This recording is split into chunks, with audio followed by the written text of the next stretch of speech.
In this video, we're again going to look at applying filters to groups of sounds, but rather than applying them in the output channel, what we're going to do is to look at ways of being able to apply different filters to different parts of the mix. So in other words, what I want to be able to do is to apply one filter treatment to the drums within this track and a different filter treatment to the bass line. So what I've got here are 3 tracks of drum and percussion at the top, and then what I've got at the bottom here are 2 tracks forming the bass line, with a 1-bar break before the second half of the track takes off. So what I want to be able to do is to effectively apply the same filter treatment to 3 sounds and then 2.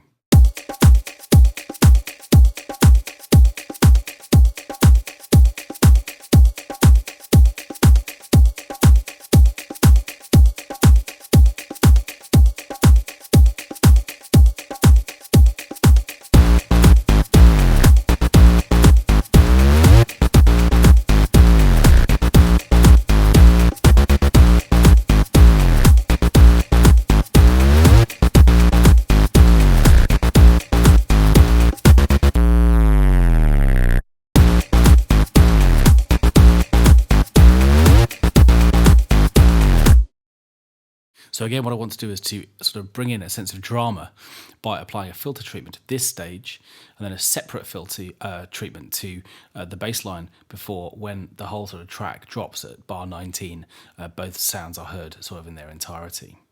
So what I'm going to do is to open up the mixer window, and you can see that what I've done is to apply 2 auxiliary buses. Auxiliary 1 has a high-pass filter treatment, and auxiliary 2 has a low-pass filter treatment. So I'm going to take these first 3 sounds, the drum sounds, and send them directly to bus 1. And I'm going to take the 2 bass lines and send them directly to bus 2. So effectively these sounds have now been grouped together, which means that obviously if I then go into latch mode on this first auxiliary, I can record a filter treatment for this high-pass filter on the drums.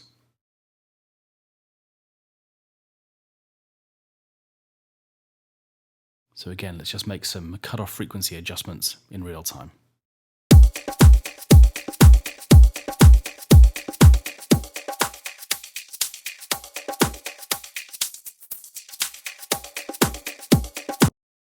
So once again, once I've introduced that parameter a little bit, I can press the A button to open up automation, and I can replace this sort of little series of curves that I've created here with exactly the line that I want. So again, pick my start point, and effectively this is going to filter up through the second half. There's an introduction. It's going to arrive back on the beat at bar 19, and what I need is a little riser here up to the end of bar 18. And again, I'm going to use curves as I did in the previous film to shape that sound a little better, and then shove that into read mode when it's done. And then it's time to do the same thing. So on auxiliary 2, I also need to be able to record changes to the cutoff frequency. But you can see that that parameter is already established within here. So it's sitting here waiting for me. So let's just record some of that.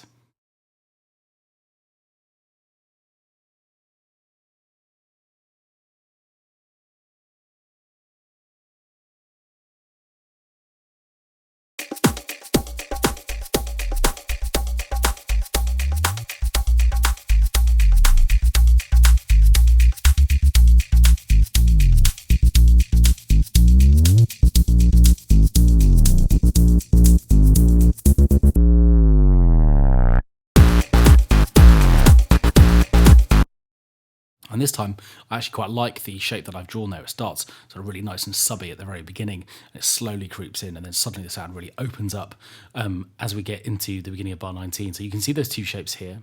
And so now what I've got isn't just 2 filters in the output channel. I've got these 2 things working really nicely on separate grouped channels.